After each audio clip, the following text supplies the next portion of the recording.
All right, good morning, good afternoon, good evening, dear colleagues. I want to welcome you all to today's interactive online workshop on police violence, accountability, institutional cultures, and gender, taking place today, Monday, the 30th of November, 2020. This webinar is being recorded for later playback. Before we get started, I want to go over a few housekeeping issues. Interpretation is being provided today for English, French, Russian, and Spanish. You can access the language channels at the bottom of your screen. During this webinar, all participants will be in listen-only mode with microphones muted. If you are having technical issues, please use the chat to send the hosts a message and we will try to address your issue as soon as possible. This discussion will have a question and answer session. If you would like to ask a question during the question and answer session, please use the Q&A feature at the bottom of your screen, and we will share those with the panelists for a response. When necessary, the moderator may ask you to elaborate on your question or ask your question live, in which case we will unmute your microphone and you can do so. This webinar is coordinated through UN Women's Global Community of Practice on Women, Peace, Security, and Humanitarian Action, and is co-hosted by the OSCE Office for Democratic Institutions and Human Rights and the DCAF Geneva Center for Security Sector Governance. This session comes out of our joint collaboration on the Gender and Security Sector Reform Toolkit, and we'll share the link to that toolkit after the webinar. This recording will be made available. We will let you know where you can find it. After the webinar, participants will receive a brief survey so that you can provide your input and help inform follow-up activities on the topics discussed today. If you have any questions about this webinar, please feel free to send a chat and I will do my best to respond to you as soon as possible.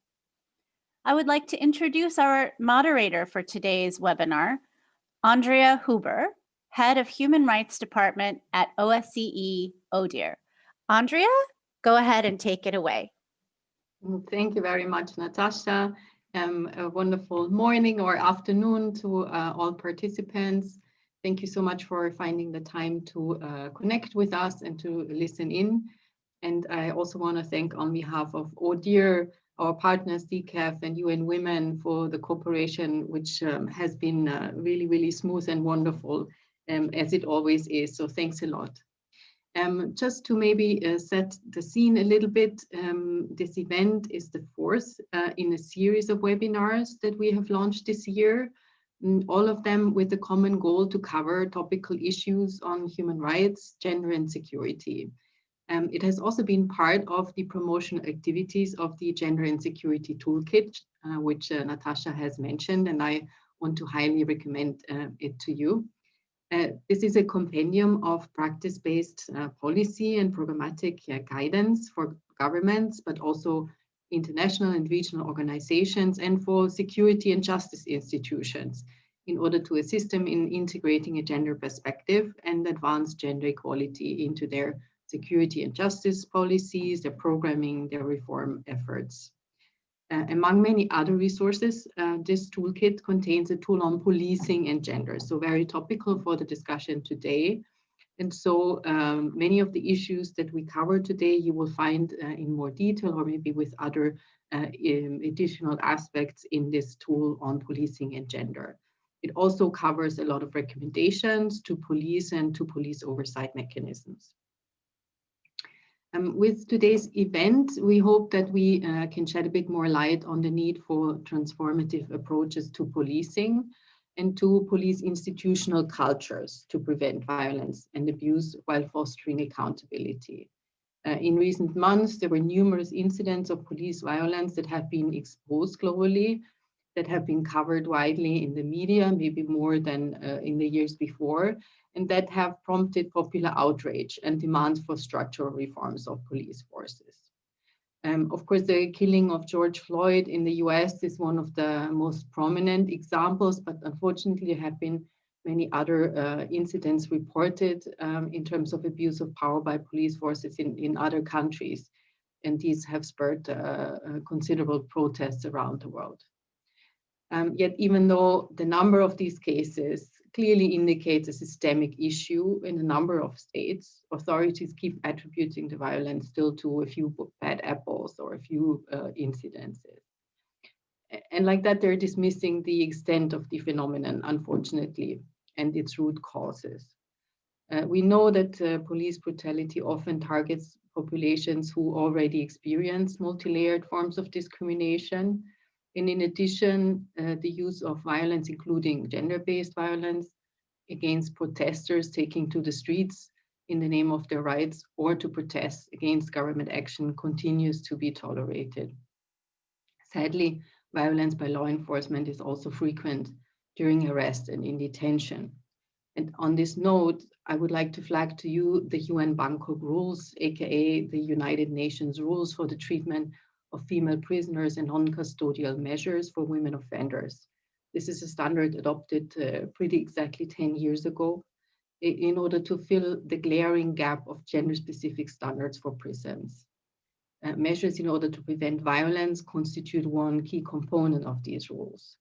A joint statement of human rights experts and institutions, including ODIHR's current acting director, will be published actually on 10 December, calling for the overdue implementation of the UN Bangkok rules a decade after they were adopted.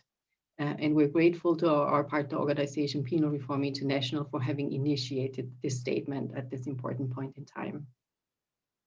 Now back to incidents of police violence. These reported incidents clearly violate international law. The use of force is only permissible if it pursues a lawful purpose, if it is necessary and proportionate, meaning that it must be restricted to measures that inflict the least harm possible in relation to the purpose pursued. And of course, importantly, use of force must never be discriminatory. We know that police violence is a multifaceted phenomenon and is always specific to a specific context, but there are some common features in police forces that seem to be linked causally with excessive or disproportionate use of force. And these we want to look into particularly today. So the institutional culture of law enforcement is such a factor, alongside the messages that come from the top, from the leadership of police. We often see an esprit de corps that is manifested in emphasizing masculinity, and an ethos that is often described as brothers before others, and that certainly also fuels excessive use of force. The lack of inclusivity in terms of gender diversity and minority backgrounds, the lack of internal and external oversight mechanism, and the lack of accountability are also all key factors. These elements result in distrust of the communities towards the police, and this decreases the efficiency of police work and perpetuates insecurity. And I would hence sustain that the police has an equally fundamental interest in overcoming these systemic deficiencies, as do human rights groups. We have a very exciting panel of experts today from who we will hear about their specific expertise, their perspective, highlighting challenges, but also good practice examples for reforms. And at the end of the session, we will, of course, have an opportunity to ask them questions and hear more specifically from you, our audience.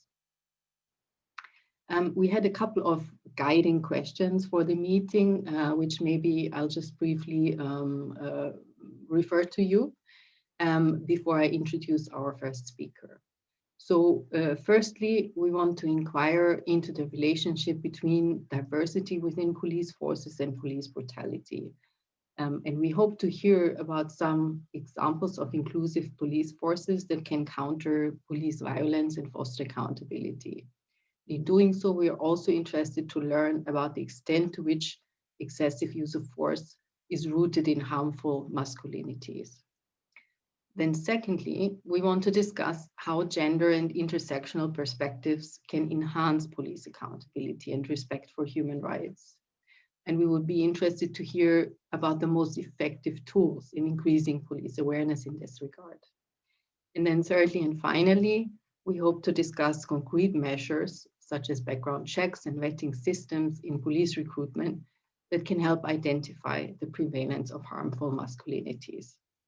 So I hope this sets a bit the tone. And let me now turn to our first expert speaker, Mr. Vincent Warren. We are very appreciative of you taking the time and sharing your expertise. Let me just briefly introduce you to our audience. Mr. Warren is the Executive Director of the Center for Constitutional Rights and a leading expert on racial injustice and discriminatory policing. He oversees the organization's litigation and advocacy work using international and domestic law to challenge human rights abuses, and he's doing very successfully, so let me tell you. So for example, under his leadership, the Center for Constitutional Rights successfully challenged the NYPD stop and frisk policy and profiling of Muslims. It also ended long-term solitary confinement in California's Pelican Bay prison and countered the persecution of LGBTQIA people. Vince is recipient of many awards, including the 2016 Haywood Burns Memorial Award of the New York State Bar Association Committee on Civil Rights and the New York State Association of Criminal Defense Lawyers 2015 Justice Award. This, of course, does not cover his vita, but it introduces you, our participants, to him a little bit. Vincent, you have the screen. Thank you very much, Andrea. And it's wonderful to be with everyone. And I want to thank UN Women and ODIHR and DCAF for inviting me to speak and to address this very important topic. I'm personally thrilled not only to be invited, but also that the organizations are taking up this very important issue and doing so from a clear and unique and important perspective, particularly with respect to intersectionality and through a gender lens. Too much of the work that's happening in the United States, which is the context I'm going to talk about today, happens not only without those lenses, but in some ways despite those lenses. And so this type of framework becomes deeply important. So I will start off my comments by just adding to the wonderful introduction that Andrea made, but give you some context is that I come to this work as both a civil rights lawyer and a human rights lawyer, a civil rights lawyer in the United States context, and also as a human rights lawyer that is part of the Center for Constitutional Rights, which is trying to build a broader legal framework to be applicable within the United States. And as you can imagine, that can be a very daunting and challenging task, although one can hope that we might see better luck and results moving forward than we have in the past several years. But to address the question, head on, I've been troubled by what I've seen as the lack of relationship between diversifying the police forces in the United States, particularly by race and gender, and a reduction in violence. I mean, I frankly have not seen it. And that doesn't mean that it is not. In fact, intuitively, I know, and I think in a lot of other contexts, we can say that if we were to diversify police forces, we should be seeing better outcomes, and better outcomes for the purposes of this discussion, I'm thinking, is just killing less or fewer BIPOC people who are Black, people who are Indigenous, people who are people of color in particular. But I haven't seen that developed yet. And just to give you a sense of the numbers, there was a recent study that came from Yale Law School that was published last month, and they did a 5-year study of police killings. This includes people who are armed and people who are not armed, and that it found that over the past 5 years, the percentage of killings of white people has decreased slightly, insignificantly, but the percentages of killings of BIPOC, Black, Indigenous, and people of color have remained steady over the last 5 years, despite the outpouring that has happened in the streets. So for example, Indigenous folks in the United States are 3 times more likely to be killed by police than white people. Black people are 2.6 times more likely to be killed than white people. And Latinx, Latino, Latina, Hispanic people are 1.3 times as likely to be killed as white people. And so until we begin to see those numbers shift, and what I mean by that is not that more white people should be killed and fewer Black people should be killed, but certainly that we want to see the numbers reduced across the board. Until that happens, that's really the area of focus that I think at least one important metric that we should be looking at together. I would point out also, just as a preliminary comment, is that a lot of the discussion today is going to center around the question of accountability and what does that look like and how does that manifest and what are the tools that we should be using.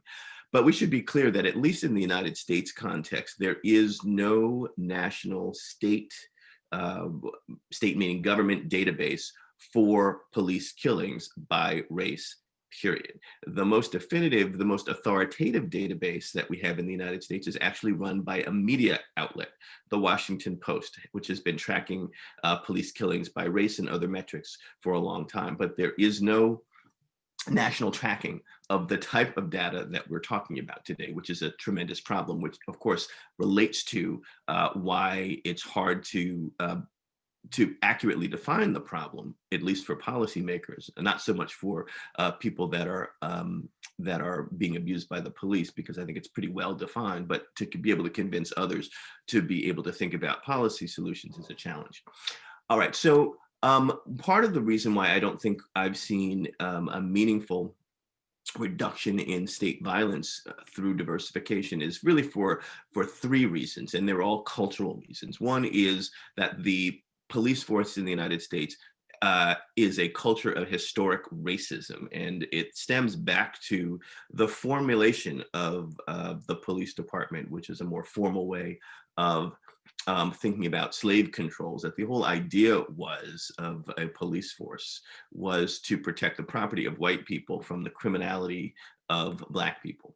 That's why the police department was created. It also, in the United States, went through an era of also being key to intimidate people from unionizing. But those are really the 2 key formative methodologies and beings of the police department. And so that culture still exists. And because that there's this culture of racism, it permeates not only who gets hired, but how they're treated when they're hired, who gets fired, who gets promoted, that essentially the only thing that might be tougher than being on the outside of the police department and being subject to their brutality is being on the inside of the police department and being subject to brutality. 2, there's a culture of hyper and toxic masculinity within the police department. And these are the touchstones of how police officers are both incentivized and rewarded in the context of performing their duties. And so you are hired and you are trained and you are rewarded for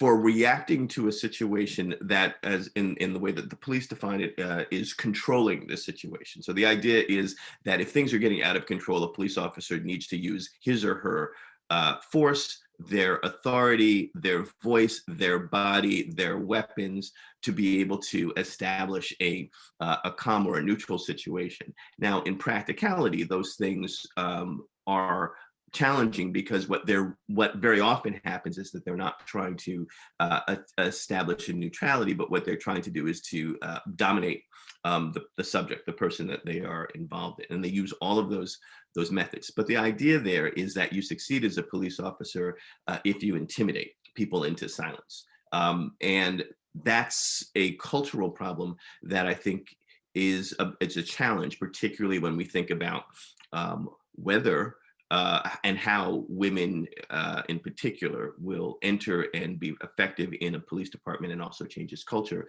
Third, of course, and quite obviously, there's the culture of violence, which in some ways defies standard accountability principles. But I will say that one area that I have seen change has been in terms of what we call whistleblowers. These are police officers who are not happy with or not comfortable with the level of violence, the level of intimidation that happens. And they will very often, in the right circumstances, inform or to tell the world, these are the practices that are happening. In the police departments in the United States, there is a famed culture of silence as well, which the police department calls the blue wall of silence. And I know that there are experts out there, but just for those who are hearing this for the first time, this is the rule that anything that happens within the police stays within the police, whether it is criminal activity, whether it's unlawful activity, whether it's activity that contradicts the regulations. Any of those things stay within the police department. The idea that the police will keep its own members accountable. And this culture of silence is one of the biggest challenges that we have. This is why there's no national database. This is why that we have to rely on studies to be able to determine the level of the problem. This is also why we don't get a lot of information about what the problems are in order to be able to correct them. But in the litigation that we did, which Andrea mentioned, which is the stop and frisk litigation, which concluded in 2013, I found that a number of whistleblowers had come forward either to the lawyers and testified as part of our case, or went to the media after the case had been filed to talk about the pernicious practices of how particularly Black and Latinx police officers were required to stop and frisk and sometimes brutalize and certainly intimidate and criminalize Black and Brown people as part of their daily duties. There was one example where a Latino officer was being chastised by his captain in the Bronx for not stopping enough Black people. And the police officer said, well, listen, I'm from this community and they're not doing anything wrong. And the captain said, I don't care whether you think they're doing anything wrong. Part of this job is to keep the city safe. And that means stopping male Blacks that are from the ages of 14 to 21, period.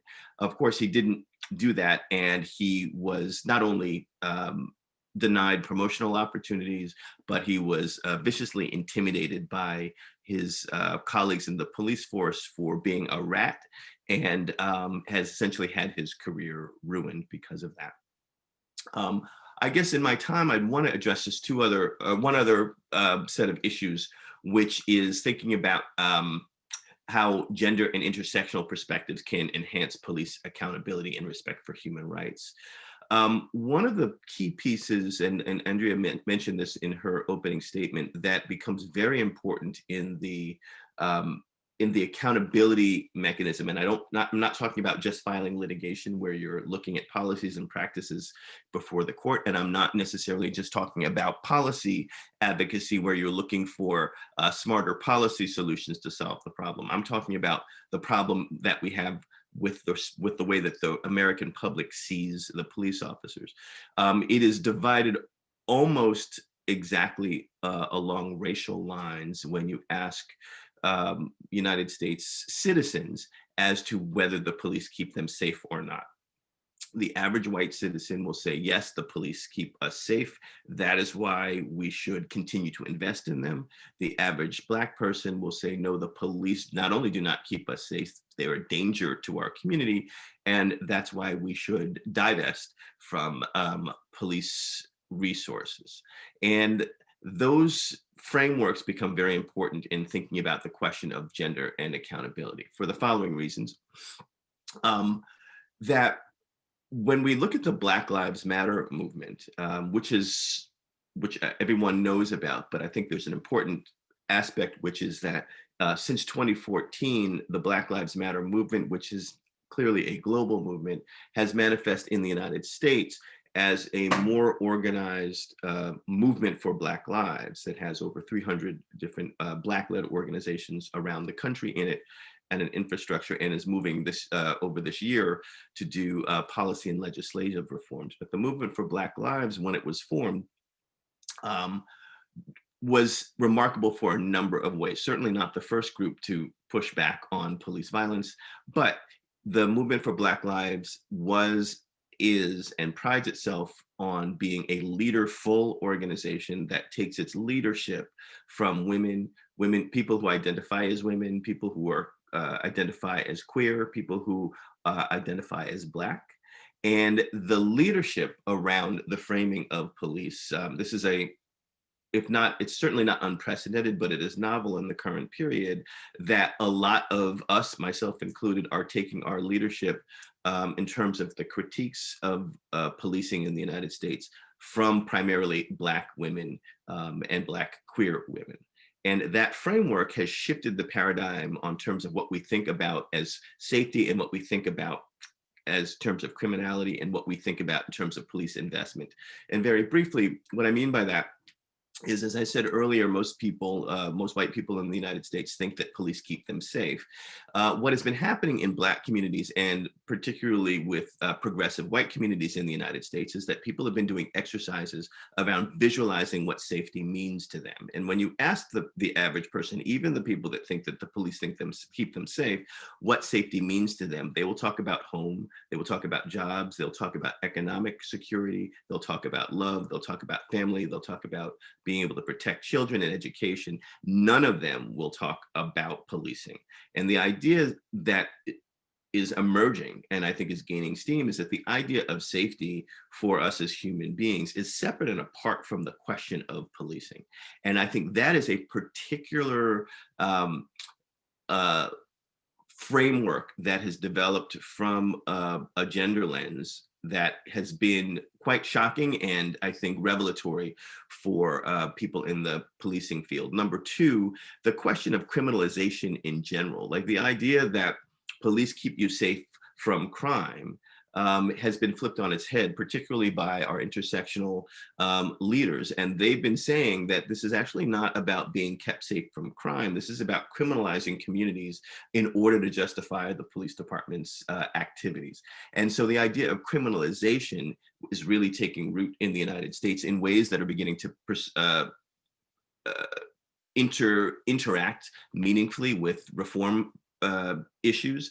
And then finally, invest, divest. And this is it's a simple phrase that we apply with respect to the state. Certainly advocates do all the time, that you should be spending less money on this and more money on that. But it has become a rallying cry of sorts for people that have been in the streets. It has been sort of the bane of the existence of moderate Democrats who have been running for presidential office. But this is the real question, which is that surveying Black community members, surveying Native community members, surveying some people in Latinx communities, what they say is that we need more resources from the state and we need less enforcement from the state. The idea that you shift the idea from funding state violence, which is essentially what policing manifests right now, you divest from state violence and you invest on social support for communities, is something that is felt almost uniformly by just about every poor, certainly urban community in the United States that has a sizable BIPOC population.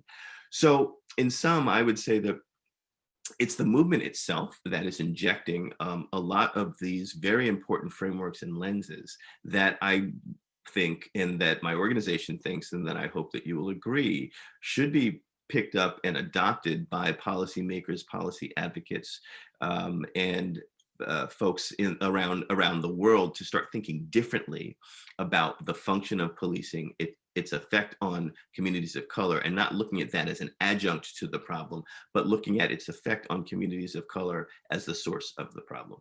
And I'll stop there. Thank you very, very much, Vince, for giving us this really insightful kickoff into the webinar. I find it really interesting that you said you cannot necessarily make a link of an increased diversity and the reduced a number of incidents of police violence. I mean, I'm not sure how many studies are out there, but maybe we hear from other speakers as well.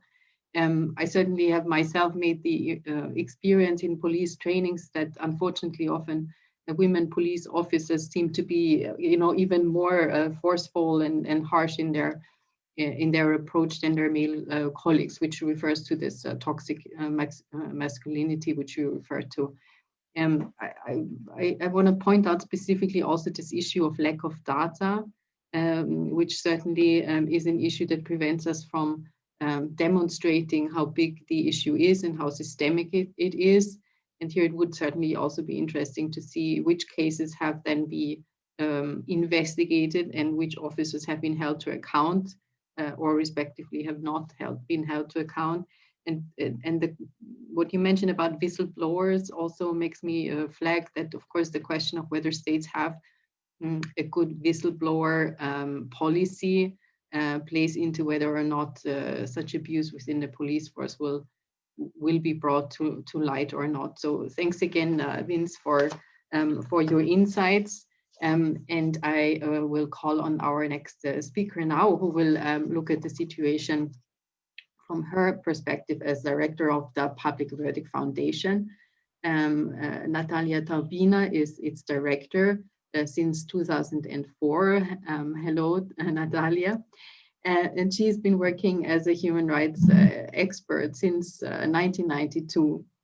The Public Verdict Foundation established important programs to offer free legal aid and provide rehabilitation support to victims of human rights abuses committed by law enforcement officers, and also works to ensure victims' voices are heard and for greater transparency and accountability in law enforcement agencies.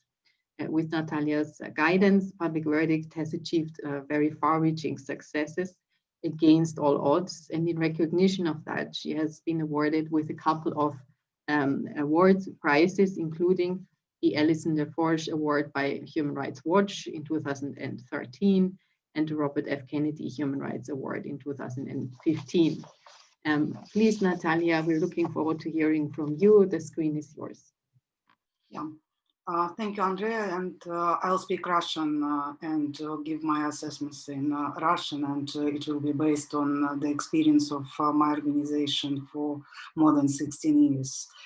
И я начну, наверное, с замечаний такого общего порядка, чтобы лучше представить ситуацию в России.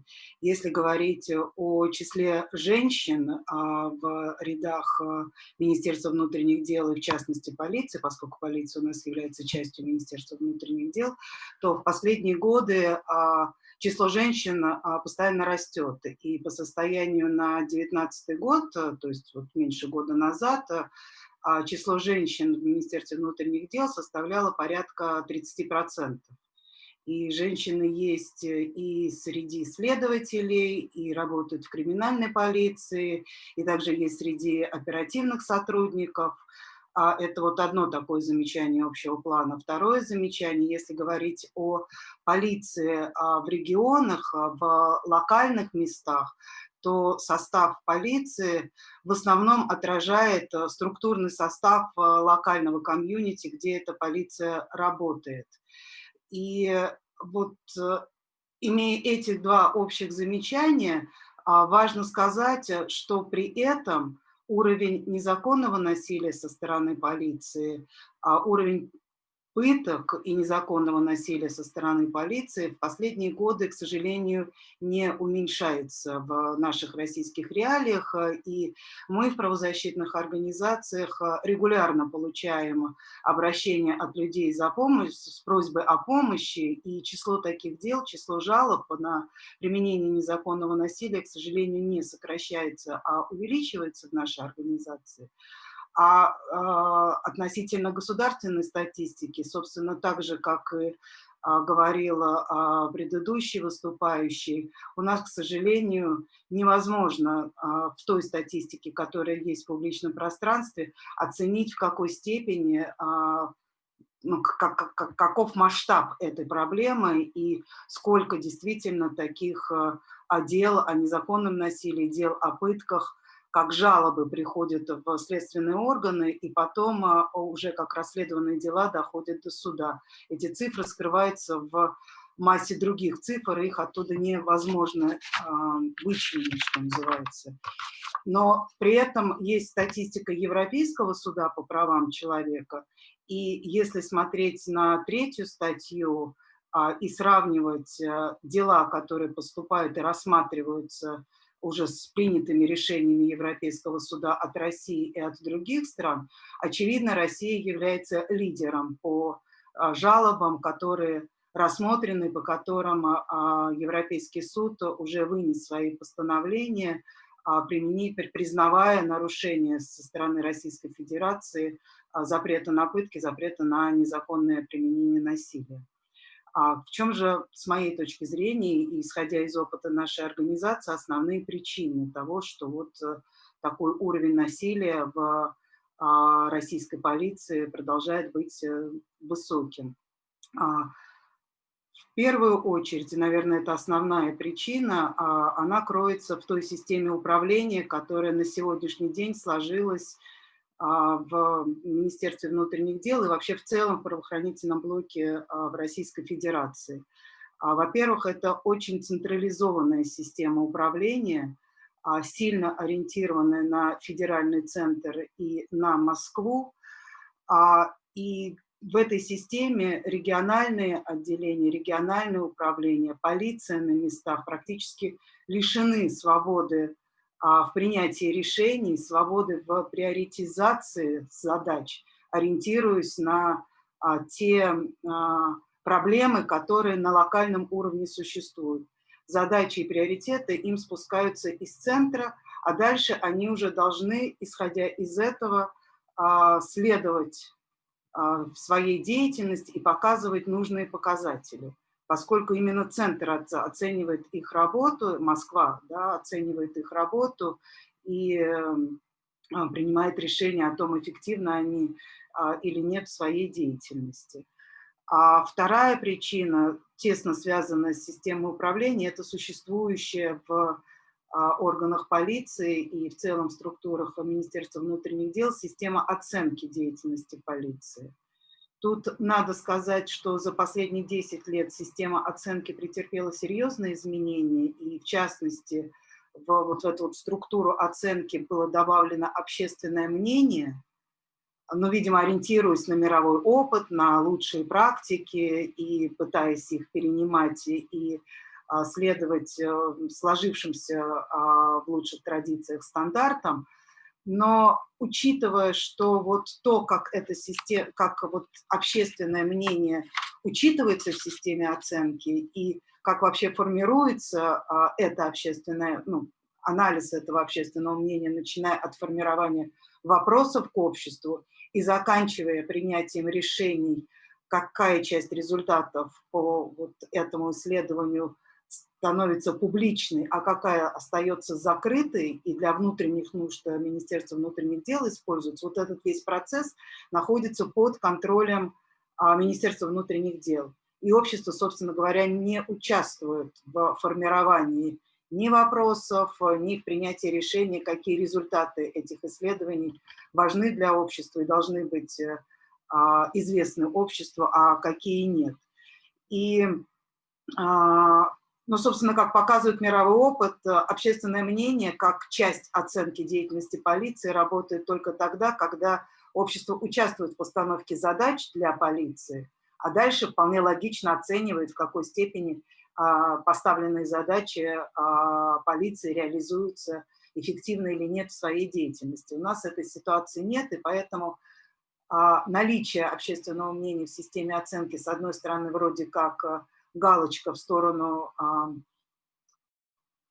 улучшения, да, или оптимизации системы оценки, с другой стороны, на практике не дает никакого положительного результата и, скажем так, сопричастности общества к деятельности полиции, возможности оценивать адекватно деятельность полиции в России.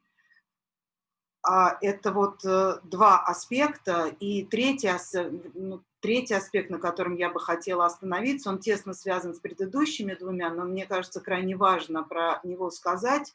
А вот та система управления, та система оценки, которая на сегодняшний момент у нас сложилась, они довольно четко дают обществу понять, что полиция, несмотря на то, что в законах продекларировано, что стоит на страже общественного порядка и вроде как работает в интересах общества, и является, по идее, должна являться такой сервисной службой для общества, на самом деле работает в интересах органов власти, поскольку выполняет те задачи, которые перед ней ставятся со стороны органов власти и в первую очередь со стороны федерального центра.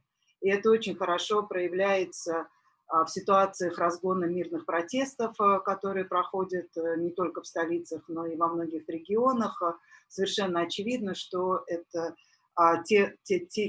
тот насильственный разгон мирных протестов, который часто происходит в России, это не работа в интересах общества, а, безусловно, работа в интересах власти, и полиция в этом смысле является вот таким инструментом власти по подавлению, ну, если хотите, инакомыслия, да, в обществе. И еще один важный аспект, на который мне хотелось бы обратить внимание, это то, каким образом организована профессиональная подготовка сотрудников полиции. И опять-таки, если мы обратимся к тому, как разгоняются мирные протесты, к тем видео, которые присутствуют и в интернете, и в официальных медиа о задержаниях людей, которые подозреваются либо в совершении преступлений, либо в совершении правонарушений, совершенно очевидно, что в систему подготовки, профессиональной подготовки сотрудников полиции не входят такие понятия, как целесообразность и соразмерность применения силы, поскольку регулярно мы видим ситуации, когда уже обездвиженный человек, задержанный, находящийся на земле или на полу в наручниках, его продолжают бить сотрудники полиции. Совершенно очевидно, тут нет ни целесообразности, ни обоснованности, ни соразмерности ни в коей мере.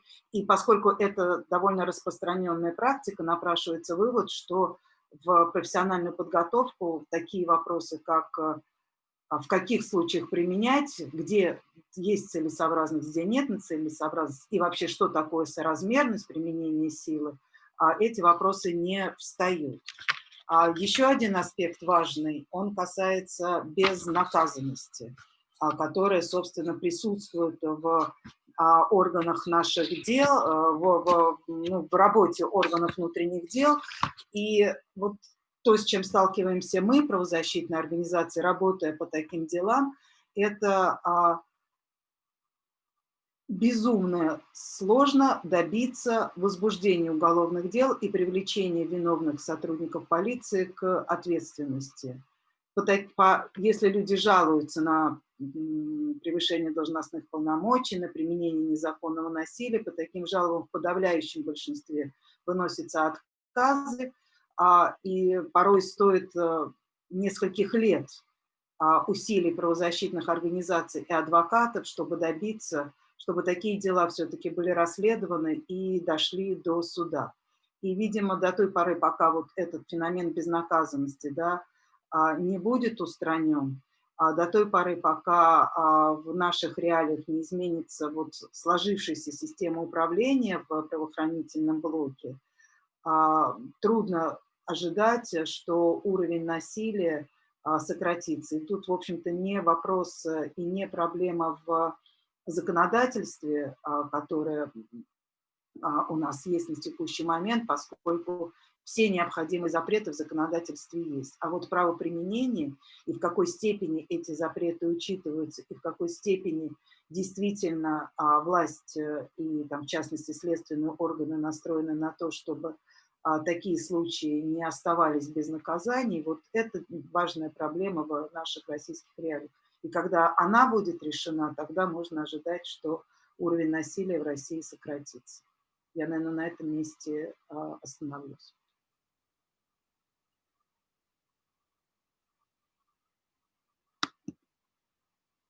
Thank you very, very much, Natalia, for your overview of your experiences and for pointing out specifically also what the appraisal system of police officers adds to the whole situation. It reminded me of the discussions we had when ODIHR was putting together the report on incentives to torture, which I'm also happy to recommend. Sorry for this, the advert. To the participants, in which ODIHR with a number of partner organizations has tried to point to structural incentives in confession-based criminal justice systems. That mean police officers in their appraisal will be incentivized for having achieved confessions. And that, of course, also, I think quite logically does not necessarily help the use of proportionate force, but these officers will be incentivized to get confessions, whatever the price. So of course, we have to see this also in the context of the broader criminal justice system. Thanks for pointing that out, Natalia. And also in the context of assemblies, which is a context that we see, maybe it's reported more than previously, or maybe police acts differently, but in peaceful assemblies across the world, and we see how police enforces them also in the context of COVID, of course. So this adds another layer of complication. We're already behind in our schedule, so let me speedily turn to our third speaker. Hi, Johan. Good afternoon. Hello. Let me introduce you real quick. Johan Rebert is an expert on justice, security, and environment programs at the Asia Foundation in Sri Lanka. So we're adding Asia to the list of the regions that we're looking into. His focus has been community policing and community mediation, which is super interesting, but also the development of reconciliation related programs. From 2011 to 2013, Johan worked for the peace building organization International Alert and for the British High Commission in Sri Lanka. As head of programs and lead DFID representatives, he had oversight of several conflict prevention activities and humanitarian projects. Holding a number of degrees, I cannot mention them all, Johan. It includes a master's degree in conflict resolution from the Peace Studies Department of the University of Bradford. He worked also as strategic program manager at Save the Children in Sri Lanka, focusing on issues of juvenile justice, peer mediation, and issues of children affected by armed conflict. So a very, very rich background and expertise you bring here, and I pass the floor to you right away. I'm sorry to be sort of unjust in the speaking time, but since we're quite advanced, if I could ask you to stick to 10 minutes. Thank you. Yes, thank you, Andrea. I hope you can hear me. And good evening from Colombo. Thank you very much for the invitation to speak on this eminent panel this morning. So let me just share some very practical experiences and challenges from Sri Lanka. It's a context that I know best. I've been here most of my life. But if you are aware of the situation in Sri Lanka, so Sri Lanka has been suffered several decades of violent armed conflict, which ceased at the end in 2009 with the end of the war. So it's been a decade really since the end of the war. And the police have played a significant role during the conflict and also in this post-war, post-conflict situation. The role of the police traditionally has been really focused on protection of the state and a hangover from colonial times. And it was interesting, a comment made by Mr. Warren earlier in the context of the US. Certainly in Sri Lanka, the focus has been on the protection of the state. So during the conflict, at the height of the conflict, many police officers, young men predominantly, were recruited into the police service, provided very brief weapons training, and then sent off to conflict-affected or war-affected parts of the country in the north and the east, for example. So very little formal training on policing, and so they were involved in duties really around security, checkpoints, sentries, very little community outreach, very little community police relations and engagement. Since the end of the war, there's been a focus on the primacy of policing particularly in conflict-affected areas, to enable some sense of normalization of policing, providing communities access to policing services across the country, so including in conflict-affected areas as well, certainly with some challenges. But no, the history of the conflict and the role of the police in the conflict has certainly created a negative impact when it comes to community policing relations, even after the end of the war. And this is widely acknowledged by the Sri Lanka police as well. There have been some efforts to engage on reform over the years, with some incremental traction, the most recent being in 2016 under a different political, under a different government, where there was some efforts at the Police Reform Committee. But then as the changing political context, changes kicked in, this kind of fell by the wayside, although some platform for engagement exists. I'd like to speak just specifically in terms of gender and focus on some of the activities that we've been involved in supporting the police to address sexual and gender-based violence, but also looking at improving gender equality within the Sri Lanka police. There is about 8 to 11% women in the women officers in the Sri Lanka police, 8 to 11 depending on different numbers of the total numbers in the police. But a much smaller number of Tamil-speaking officers. So this is the language used predominantly by minority communities, the Tamil and the Muslim communities in Sri Lanka.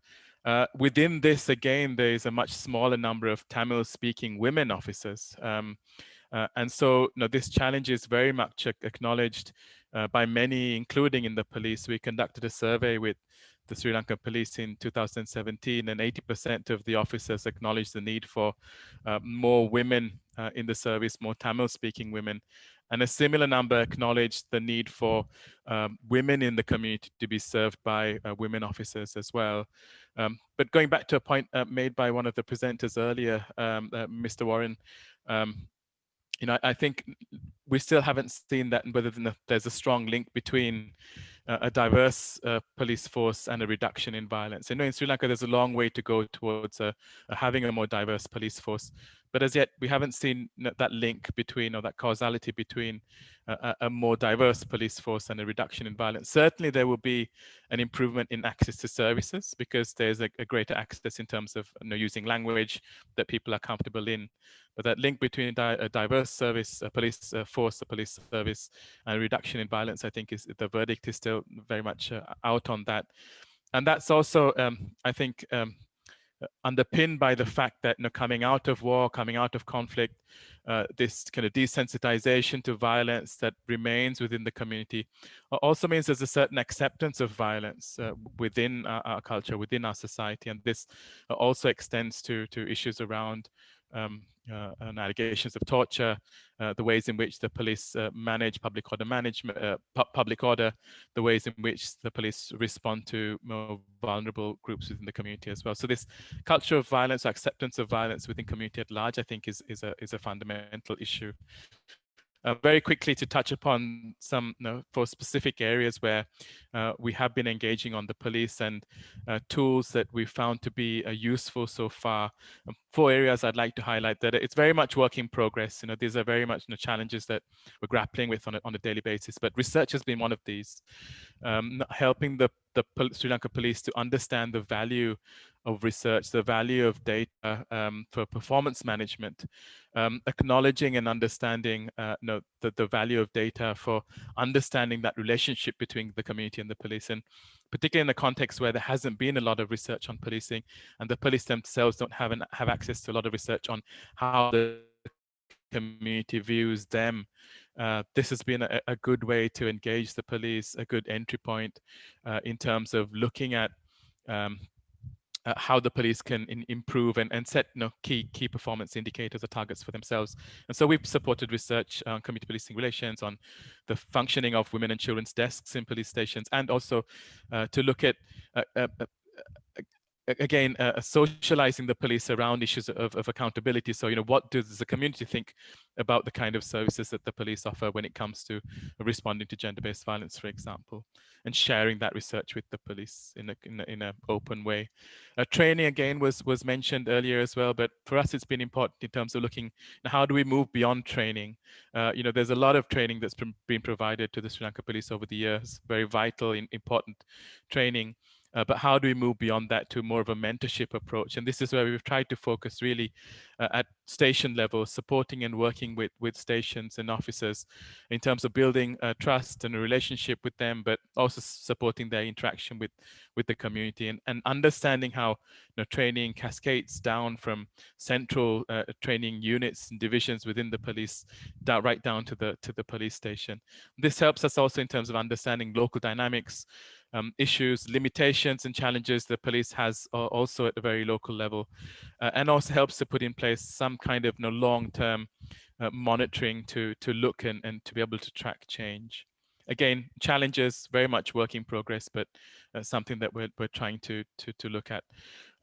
Thirdly, just looking at understanding the gaps around gender-based violence and addressing SGBV, and where the police can play a role. And particularly in Sri Lanka, after the tsunami, the Boxing Day tsunami of 2004, there was a lot of work to set up gender forums around the island.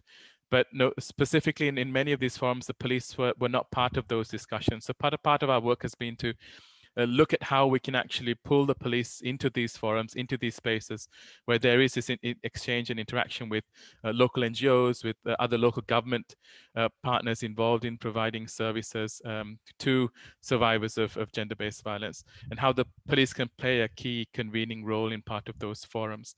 And finally, to say around gender equality, again, here, this has been a real challenge, and the Sri Lanka police have also acknowledged this.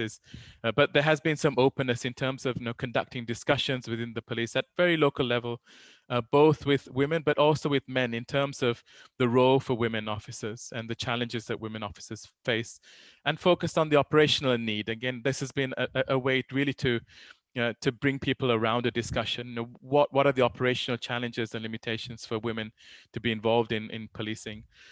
We're very happy that in the last month there was the first woman senior DIG was appointed within the Sri Lanka Police Service, and this is through many challenges and difficulties, and I think the leadership within the police also facing some criticism for this, but really a very positive step that we see. And we're also in the process of helping the police to set up a gender forum to look at how development and mentoring issues of women can be taken forward. This, of course, is all complicated by the current COVID-19 situation, and we've been focused much more in terms of supporting our local CBO and community-based organization partners in the police in responding to domestic violence and SGBV issues during lockdown and in isolated areas in the country that are going under very specific lockdowns as well. But we're also in a different political environment right now. We had elections last year, a different political environment that we're looking to see what signals will come out from government in terms of ambitions for reform. And whichever political party has been in power in Sri Lanka, there's always been some interest in terms of looking at police reform. But the extent of that ambition is certainly something that we're looking forward to discovering. And I will stop there. I hope I was within my 10 minutes. Thank you very much, Johan, and sorry to cut you, to be more strict with you on the speaking time than with the previous speakers, but you managed to put such a wealth of interesting information into your 10 minutes. We really appreciate it. Thank you so much. So one thing that kind of links back to our first speaker is what you stressed about the community relations and community outreach, and that is certainly something that needs more attention and more focus. And thanks for mentioning the importance of cooperating with local NGOs and partners. And it kind of links to, for me, to what Vincent said about considering what do the local communities associate safety with. So to be more, to serve more specifically for the local communities. Thanks also for flagging that, of course, when it comes to gender equality in the police, it's not only about the number of women in the police force, but also where in the hierarchy Are these women, are they in senior positions, which then probably would also make it more more likely that something changes in the institutional culture from this toxic masculinity. So thanks again very, very much for your interesting insights. I'm now turning to our last speaker, Christina Roth, who is a senior advocate at Amnesty International in the USA for the criminal justice programs. She oversees the organization's work to abolish the death penalty and to stop unlawful killings by the police. She serves as AI USA's expert on these matters and works regularly with grassroots activists, impacted communities, elected officials, and other top stakeholders to put an end to human rights violations. Christina has represented the organization with the UN Special Rapporteur on Racism and also at the annual Fast and Vigil to abolish the death penalty. Her analysis, I see, is very sought after, including by media outlets such as The Guardian and The Washington Post, and also by us, Christina. Please take it away. Thank you so much. And I know we're running out of time, so I'll be brief. I very much appreciate the opportunity to be here with such esteemed colleagues today, and very much want to co-sign the comments of Mr. Warren as well. I think he's well laid out the situation in the US.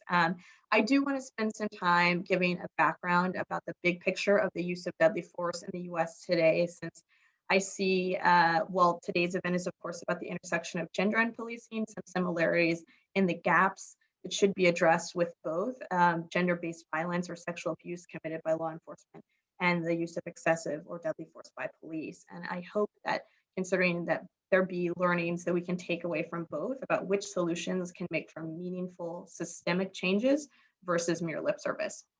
The killing of George Floyd, Breonna Taylor, Tony McDade, David Prude, and many other Black people by police in 2020 have brought to the forefront for people around the world that the US criminal legal system has a problem with racism. Too often this comes with deadly consequences at the hands of law enforcement. Just weeks ago, the US, as many are probably aware, is under US Universal Periodic Review, and during oral interventions that were offered during this review, 30 of 116 countries cited excessive use of force by law enforcement as a problem the US must reckon with, and nearly as many cited racial discrimination in the US legal system as well as a significant issue. This year, 986 people have been killed by police in the US, nearly 25% of them Black. This tracks with a typical year in the US, where about 1,000 people are killed by police, and people of all races, ethnicities, ages, genders are impacted by this violence, though Black men are significant among overrepresented groups. In 2019, Black people made up 13% of the US population, but Black people were killed by police by firearm at over double the rate of white people, and comprised 20% of those killed by police that year. Despite denial of US officials such as Attorney General William Barr, these incidents are not isolated. I don't think I need to explain that to the group, but are indicative of a pattern of larger systemic failures of our criminal legal system that in order to be properly addressed, we cannot ignore racial discrimination. Unfortunately, along with this pattern of excessive use of force, there also exists a pattern of impunity. Between 2005 and 2019, only 3 state or local law enforcement officers were convicted of murder and deadly force cases. Racial discriminatory practices and excessive use of force are clearly an undeniable issue among US law enforcement. However, in 2010, the Cato Institute reported that sexual misconduct is the second most frequently reported form of police misconduct behind excessive use of force. These incidents we read about show a pattern of officers preying on vulnerable populations less likely to report those incidents of abuse or be seen as impeachable. In 2016, the National Institute of Justice, a part of the US Department of Justice, funded a study. They analyzed more than 6,700 officers arrested nationwide over a 7-year period. The officers arrested for sexual misconduct, half of those incidents include sexual abuse of minors. That same year, the Department of Justice, via a pattern or practice investigation of the Baltimore Police Department, found that officers had extorted sex from women under the threat of prostitution charges. And more recently, between 2016 and 2018, a survey again of Baltimore of trans sex workers showed that 62% of participants had been sexually harassed or assaulted by police. Young women, LGBTQI people, sex workers, and women of color are those that sit at the intersections are too often targeted by law enforcement for sexual assault. With these incidents of deadly force by police and acts of sexual misconduct, there isn't sufficient data to track what's taking place. As previous speakers noted, in the US, despite actual law enacted in 2014, the US doesn't publish the number of people that are killed by police annually. This makes it awfully difficult to also provide for accountability. While we've read about cases like former Oklahoma police officer Daniel Holzglass sentenced to over 200 years for 18 counts of misconduct, 4 first-degree rape counts, as well as forcible oral sodomy, sexual battery, procuring lewd exhibition, and second-degree rape. Accountability for instances of sexual misconduct and violence, like use of force, is also typical and elusive. A lack of transparency and accountability for such violations of a person's human rights give reason for the public to distrust law enforcement, but also falls closely on racial lines. As a result of possibly the largest protest movement in US history of some of these killings I mentioned earlier, this year has also brought long overdue effort among policymakers to reform policing practices and redefine public safety to address excessive use of force, abusive policing that rarely come with meaningful accountability to remedy the violations of persons' civil, constitutional, or human rights by a state to prevent abuse from happening in the first place. The good news is that there's a range of reforms that can be made from the department level through executive action by the president or an administration. Combination and a variety at all levels is needed to transform our system of public safety to one that respects and protects human rights for all. Findings from a 2005 study, the Journal of Women in Criminal Justice, found that women officers use less force than male officers, and studies also show that women are less likely to fire a weapon on duty. And the female officers are underrepresented in the number of complaints against departments they're in. That is more significantly that male officers cost departments 2.5 times to 5 times the amount of payout for excessive use of force lawsuits. And so despite all of this information, female officers only make up 12% of law enforcement in the US. It clearly tracks with the sort of data that's been collected and shared with the report on Gender Security Toolkit that was provided in the invitation to this event as well, that the inclusion of women in policing can help move away from a warrior model, but towards a defender model. And that women have shown important communication skills, especially with minority populations, often overrepresented in those that experience discrimination and violence at the hands of law enforcement, have better skills with empathy and ability to de-escalate violent situations. And this is exceptionally important considering that most of the laws around the US do not contain requirements that officers de-escalate or use a variety of tactics like communication and putting space, time, and distance between themselves and a variety of potential dangerous encounter. As much as personnel can shape culture, and that could shift policing in the US towards its articulated mission of protecting and serving the public, without strong means of transparency and accountability, I would not expect to see the results that we need. Police departments have the ability to change their departmental policies on their own, and the policies on the use of force, prohibition of sexual acts while on duty vary widely. A policy cannot provide accountability all on its own. Oftentimes, it's at the whim of the head of a police department to, in fact, follow through with punishment for violations of these infractions. There is evidence to suggest that with more restrictive use of force standards, like in Seattle, they do produce fewer use of force incidents, reduce crime, and that there be no increase in officer injury. That said, the results of this particular study came from a consent decree with the Department of Justice forcing the department to make changes to their standard. Consistency across policies can only go so far without means of accountability, which are significantly lacking in the US. In 2005, Amnesty released the Deadly Force Report, which surveyed every state and federal use of force law in the states that have them in the country. None of the laws live up to the international standards that were discussed at the early onset of this event. And the report also found that 9 states, including Washington, D.C., have no law on use of force. 9 states allow police to use deadly force to suppress riots, which is concerning in this moment where so many are taking to the streets to speak out against these forms of violence. And only 8 states even require officers give warning before resorting to such force. Just Delaware and Tennessee require officers to exhaust reasonable options before resorting to deadly force. A person's right to survive an interaction with police should not be dependent on the color of their skin or the gender of the officer at the scene or where they live. At the national level, there are things that both Congress and the administration can do to address these matters. And some of these things include actions that can be taken by the executive, like allowing for better use of pattern or pattern investigations when these departments have patterns of unconstitutional policing or show potential patterns of that. During the Trump administration, there was an executive order a memo put in place by then Attorney General Sessions to significantly limit the authority of this power and ability. Another thing that we've talked about as well is that we lack data about the deaths that occur in custody.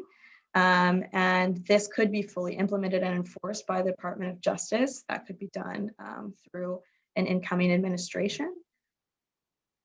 And that we also should have studies that look and to track as well the incidence of sexual conduct in all jurisdictions of departments that receive federal funding.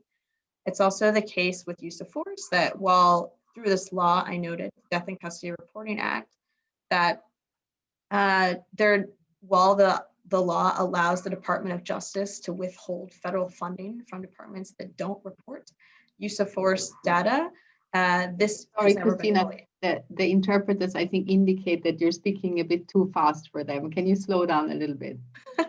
I can, I'm almost done though. My apologies. I know we're short on time and perhaps jumped the gun. So as I said, in the US, we don't have laws that allow for withholding of funding from police departments that don't meet standard requirements, for example, like reporting the deaths that occur in their custody. Or nor do we also have a sense of exactly how many departments have policies in place regarding prohibition of sexual acts committed during time in service. One other recommendation that has been made and taken part of the spotlight during Congress's debate on police reform in the last few months has been that Congress pass a national misconduct database. This would look to curb, I think, one part of the problem that officers with a record of abuse may be able to transfer to other departments given their record of abuse, which could include excessive use of force, sexual misconduct, domestic violence, or discriminatory policing. We don't have a record that prevents this from happening, which means that officers who may commit these acts could certainly move to another department were they to find themselves without a job. These are actions that Congress can take as well as the executive authority. And of course, at the lower level, at the city and at the departmental level, changes can be made to help reduce this sort of violence, better integrate the voices of diverse populations, and particularly showing the significant data we have, I think both globally and domestically, the presence of women in law enforcement can serve as a benefit to saving people's lives, better understanding and working with communities, and working closer towards our human rights. And so I hope that's okay. I know the interpreters were a bit behind, but I'll leave it there for now. Thank you so very much, Christina, and sorry for cutting you short. It's a usual conundrum with interesting panels that you don't want to interrupt the speakers, but at the same time you want to leave room for questions and answers. Thank you so much for shedding more light on the situation in the US. And it's shocking, certainly, that even in the US, only 12% of law enforcement are women, which I frankly would have expected that it would, in the meantime, be a bit higher. I will not babble on for longer, but now keep the time really for interventions from the floor. I hope that we can go a bit over time from the organizers and from you, dear participants. I will go just in the order in which the organizers are indicating questions to me. Let me first turn to Alma Perez Gomez from UN Women for a few words. Hello, Alma. Thank you, Andrea. Can you hear me well? I can. Yes. Thank you very much. Thank you very much. And first thing to really congratulate and to thank to, apologies, Elizabeth. Translators are saying they are not hearing very well. Just a moment, please, to see if we can make it better. Is it better now? Okay, thank you very much. Perfect.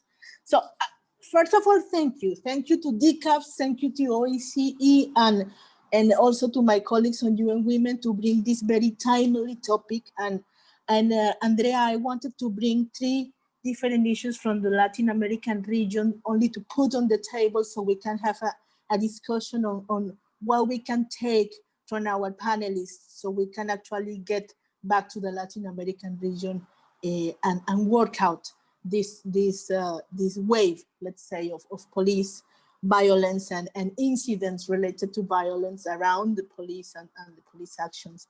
And also the way we are working with policies in several countries in the Latin American region. UN Women is actually working with several countries with police officers and in programs, mostly on violence against women, but also on linked with human rights, with ODIHR colleagues in several of the countries. We do that in El Salvador, we do that in Chile, we do that in Colombia. But I have to say that this year in particular and last year, you have seen not only a wave of demonstrations in Latin America and the Caribbean, but also associated to that wave of demonstrations, also a lot of incidents on police violence and police brutality in several countries in the continent. And these incidents are actually causing a lot of distress in the population and are affecting the way people is understanding and is exercising the right to peaceful assembly and increasing the level of polarization that we already have in countries. We have that in Chile, we've seen that in Guatemala, in Peru, in Ecuador, in Mexico, in Brazil, in Colombia, in Bolivia, in Argentina. So we have that in different ways in many of the countries in the region. And I believe there are 3 elements that I would like to raise here. And one of these is, yes, the intersectional dimension of this violence, which is coming in the demonstrations, as mentioned by Vince. Indeed, there are incidents and there are violations against Afro-descendant population, but those more affected are mostly youth people in all Latin America, in most of the demonstrations. And you can also see women, and you have incidents of sexual and gender-based violence also. And the ones also affected are indigenous and Afro-descendant population and LGBTIQ population. And so that you can see also the element of more violence, not necessarily from the police. You can see more dangerous environment towards Afro-descendant population in some other countries. You can see that in Brazil, as it was mentioned. You see the rates and the data on white people being killed decreasing, while you see the Afro-descendant people being killed increased in several countries. You could see the danger in the youth, for instance, in Haiti, in the context of many of the demonstrations that are taking place. So that is one of the elements, and the fighting and the polarization is increasing this level of incidents in Latin America. Then the second point to be taken into account is that related to the border policing, Andrea. We've had an increased wave of migrants and mixed flows of migrants and refugees in Latin America, more than 5.4 million people coming out from Venezuela only, but you also have the migrants in Central America going up to the United States. And that is also being handled by border police. And then we have also a dire need of strengthening accountability and work with border police in terms of preventing incidents of violence and human rights violations. And then the other point, and with that I would like to finish, is the whole issue on human rights defenders and the whole perception of also human rights defenders being under attack in Latin America and the Caribbean, with Global Witness just mentioning that from the 20 countries, from the 21st countries more dangerous for women human rights defenders, 10 are in Latin America. And more you see a lot of perception of complicity and of danger from women human rights defenders and from human rights defenders in situations involving also armed forces and police. And I believe that is a matter of one, trust, but one other, a lack of accountability. And I believe the common denomination is this lack of accountability, which is missing all over the continent, and in which we need to work much more. So I thank you very much. I leave it like that. And certainly the discussions here and the toolkit from DCAF and UN Women and the OSCE will help us to continue moving forward in our work in the continent. So thank you very much, Andrea. Thank you, Alma. Thank you very much. Bringing, in addition to the regions, we've heard about the Latin American perspective, which is certainly very important to also cover. Thank you so much. We're very short on time, but I have plenty of interventions. So I'll just ask the people I call on to ask their question briefly. And my suggestion is that we collect all of these questions and then I pass it back to the speakers in the end. I hope we can maybe go 15 minutes over time. I hope that's okay. Also with the interpreters, I'm waiting to hear from the organizers, maybe whether that's all right. The first question that has been pointed out to me is from Gulnora Ishkanova. Can you unmute yourself and ask your question as briefly as possible, if I can ask you that?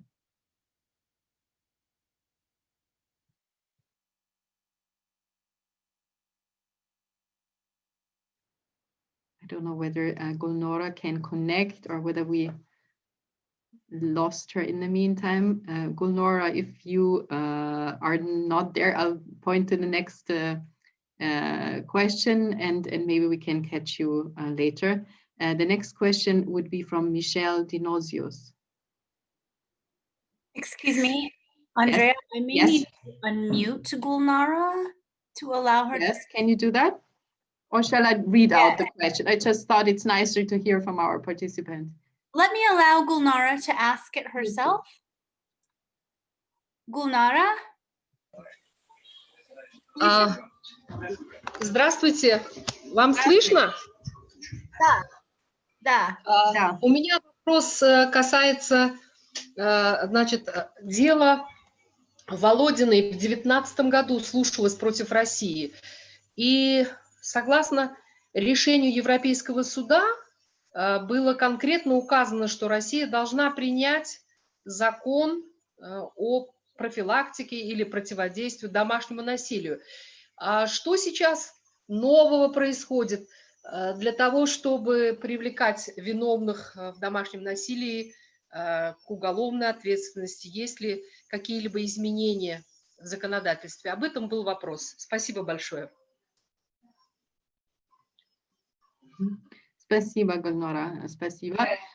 We will collect all sorts of questions and then we'll get back to the speakers. The next on my list is Michelle Dinosios. Can you unmute her, Natasha?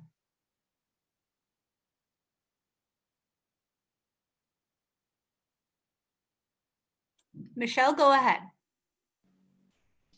Hello. Hello, I can hear you. Great, thank you so much for the opportunity. My question is how to advocate for reforms in policing to better equip police officers dealing with gender-based violence, especially domestic violence, in countries with minimal to non-existent social protection mechanism, and thus forcing police officers to be the social workers, even though they're not trained to be so. Not to mention, especially when survivors of said violence are members of minorities communities. This question, if I may give a little bit more information, is based on the experiences mostly in Asian countries where social protection, like for women, rights are very much non-existent or very minimal. Thank you. Thank you very, very much, Michelle. It's also my very, very particular pleasure to ask Amersana Darisunen to ask her a question. Amersana is the OSCE Senior Advisor on Gender Issues. It's a pleasure to have you on. If you want to ask your question, can you unmute her, Natasha? Go ahead, Amersana.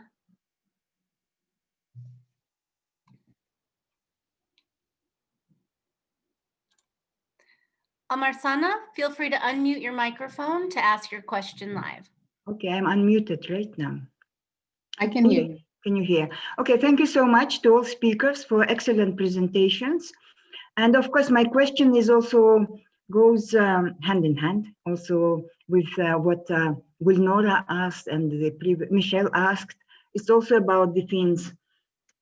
Since Natalia Talbin has referred to the structural problems, institutional problems with the lack of understanding of human rights standards in policing, therefore, and then the closeness of the system. Therefore, there might be some other strategies. How do we address the issue from maybe from different angle? And then the previous participants also asked about how about gender-based violence? If we use the trainings on gender-based violence, and that might be more openness in the system regarding this. It's more about strategy and kind of things, what we can do to change transform the institutional culture within the police force. Thank you. Mm-hmm. Thank you so much, Amersana. I have some more questions, but they seem to be from anonymous attendees, so it would be difficult to call on you, and I hope it's all right if I just read your question on your behalf. So one participant asked to Vince, if you know what is the average percentage of Black people in the police system with special focus on FBI, and what about women? And to Christina, can you recommend some resources to read more about statistics and cases of sexual misconduct? I have heard a lot about use of force incidents, but not sexual misconduct.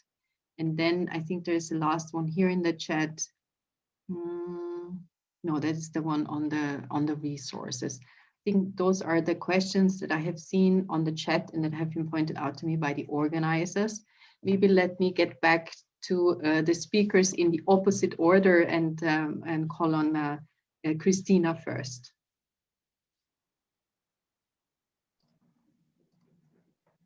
Thanks.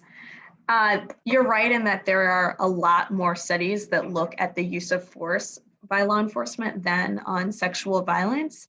There was a study that I mentioned. I'm looking to see if I can just find a link to it in the chat right quick and drop it in. So I just keep looking for that. I think I have it pulled up on my screen right now.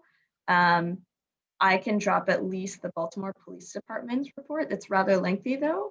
I would also comment that I think in regard to addressing some of the policies for incidents where someone may be calling the police with regard to a domestic violence or sexual assault encounter, I think, at least from a US perspective, this is one of the situations where we may consider the sort of responders that are best equipped to handle these circumstances that may or may not be in fact violent. I know Vince noted that I think there is a vibrant conversation right now about investing in divesting from police and investing in other services that could respond to some of these incidents. And I think in my view, in the US, that's some of those incidents are among those in consideration, in which there are probably folks with a background in social work or trauma that may be better suited to respond to some of these incidents, that there needs to be a thoughtful policy response around that we just don't really have in the US yet. We're seeing some alternatives to respond to mental health incidents, people experiencing mental health trauma, but not a lot. Most of them are relatively new. And I think there's a lot more interest in rolling out, doing more research and trials on alternatives to responses like this. Thank you ever so much. I'll call on Johan first, but let me just squeeze in one more question that came in through the chat about whether any of the panelists could reflect on the impact of patriarchal societal culture and police culture and share thoughts about challenging or countering such patriarchal and toxic masculinity with police culture. If any of the remaining panelists has thoughts, we also hope to give some answers to that if ever possible. And of course, any of the speakers, feel free also to post sources with us or on the chat. Johan, go ahead. Thank you. Maybe I can respond to Michelle's question as well, because certainly from the Sri Lankan experience, change has been very incremental. There hasn't been a wholesale reform in terms of looking at the way the police responds to domestic violence or incidents of GBV. So it has been very incremental over a period of time. And one approach that has been useful that we've seen is facilitating those partnerships with the police and other service providers. So in Sri Lanka, there is a relatively strong protection, social protection system that involves the local government departments, involves civil society as well to some extent. And so comparing to the region, at least the South Asian region, I would say that Sri Lanka is in a relatively better place. And so one of the complaints we get from our local partners is that the police often, you have people on rotation every year, every 2 years, you have police officers coming into locations, then moving out and not really understanding the lie of the land when it comes to partnerships and engaging with others and looking at the services that are out there. So part of our effort has been to try to build up these partnerships, bring the police together with other service providers so that they're not taking on the burden of having to respond to various issues. And often the negative impact of that is that the police then tries to mediate an incident or domestic violence and often sending the survivor back home with the perpetrator and trying to resolve issues in that way rather than looking for other ways to find support for that survivor. So I think, at least in the Sri Lankan context, I think partnerships have been very useful. The other point about gender-based violence as a way to look at broader human rights standards within training for the police, and certainly in Sri Lanka, that's been there's been a lot of interest around that because just the volume of or the demand on policing services to respond to gender-based violence, to respond to domestic violence, respond to cases of statutory rape, for example, the demand on police services has meant that the police have needed to request this kind of assistance from within the policing system, from within the government, but also from other agencies and other international partners as well. So this has really offered an opportunity to engage the police on training, to look at how to bring in and reinforce international standards that then has the potential to cross into other areas around community police relations, for example, as well. And we have done some work on a small limited work on prevention of torture with the police, but again, potentially this offers and opens the door to engage on these wider issues through the lens of gender-based violence. So I'll stop there. Thank you very, very much, Johan. And Natalia, there was a question for you specifically on a European Court of Human Rights case, but feel free to reflect on other questions if you wish.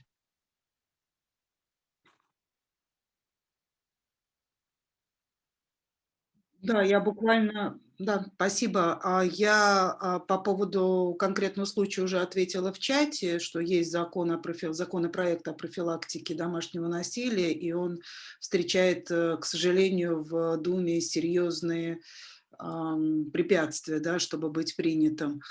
А что касается стратегий, которые могут быть, мне кажется, что если говорить про повышение открытости и подотчетности, в частности полиции, то одним из стратегических направлений я вижу развитие и повышение эффективности институтов гражданского контроля. Во всяком случае, тот опыт, который есть у нас в России, когда те институты гражданского контроля, которые действуют в стране, в частности, общественно-наблюдательные комиссии, были эффективными, и в них действительно были люди с правозащитным опытом и независимые члены, это приносило серьезные видимые результаты того, что насилие оказывалось не закрытым за стенами молчания, как уже сегодня звучало в наших выступлениях, а выходило наружу и вплоть до возбуждения уголовных дел в отношении сотрудников, которые это насилие применяли. Поэтому я думаю, одной из стратегий это как раз повышение эффективности гражданского контроля за деятельностью полиции. Спасибо.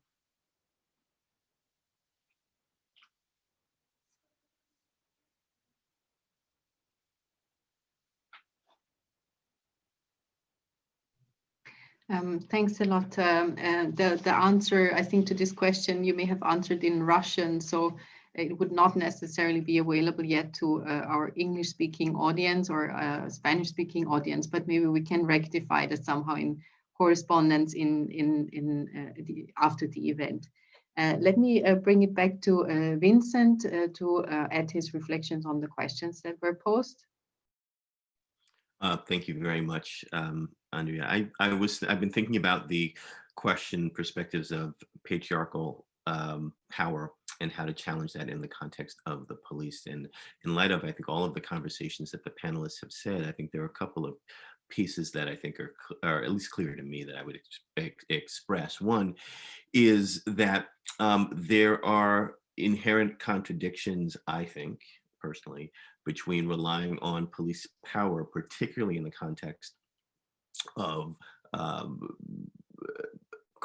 intimate violence, and the idea of transforming the police so that they are not perpetrating state violence, that they're perpetrating help. And I think that's one of the challenges that I think we're seeing in the United States, embedded in the question of defunding or abolishing the police, is the question of what to do, what should the proper state response, what should the proper societal response be to intimate violence, domestic violence, or intimate partner violence. And my view is that the patriarchal nature, along with the masculine tendencies and culture, needs to be undone in order to better understand how the state should be supporting victims of domestic violence, and how the state should be holding accountable perpetrators of domestic violence, and how to make sure that both the victim and the societal framework is safe from what invariably is a reaction from the perpetrator of state violence, the perpetrator of intimate violence that the state tends to formulate around. And I think that those discussions are underway, and I very much believe that the idea of divesting from the typical way that police officers are trained now, and to open up avenues for responses as well as community protection for survivors of domestic violence, is the way to move forward. So to be in a short term, the problem within the US is that there is no social justice problem that law enforcement can't solve. That's the framework that we're operating in the United States, and that's the problem. And that if we look at the problem from a different perspective, we will find that we might not need police officers as frontline responders to every single issue, including domestic violence issues, if we're looking at it differently. Thank you so much, Vincent, for rounding it all up and answering also to this question that we got in last. We're over time, and I appreciate really that most participants did extend their attention to the last round, the reflections of the panelists. So I don't want to keep you on further and stretch the attention also of the interpreters. I will end by thanking our distinguished panel for all their really interesting insights and experience. Thank you to our partners from DCAF and UN Women. Thank you to the interpreters for your excellent work and for linking us up between so many different languages, and for your patience in staying a bit over time. And importantly, to our very patient and committed audience, who I hope has enjoyed the discussion and has gotten some interesting new aspects and information of it. A lot of resources have been posted on the chat, and you can, of course, we'd encourage you to go and check out the Gender and Security Toolkit, which has been co-produced by our 3 organizations. With that, again, many thanks, applause to the organizers, the real organizers, the individuals, I mean, and thanks to our panelists. I wish you a very good evening or afternoon, depending on the time zone you're coming from, and best of luck with all your important work. Thank you. Thank you, Andrea, and thank you so much for your excellent moderation of this really vital discussion. I will just mention one more time that this session has been recorded, and the recording will be made available to all participants and registrants from today's session. And we will also be sharing it on various websites. So thank you all. Thank you so much to our colleagues from DCAF and OSCE, ODIHR, and all of the amazing panelists today. And thank you very much. We'll continue our discussions in this series. So please look forward to the next one, which we will be convening shortly. Thanks to everyone. Take very good care. Bye-bye.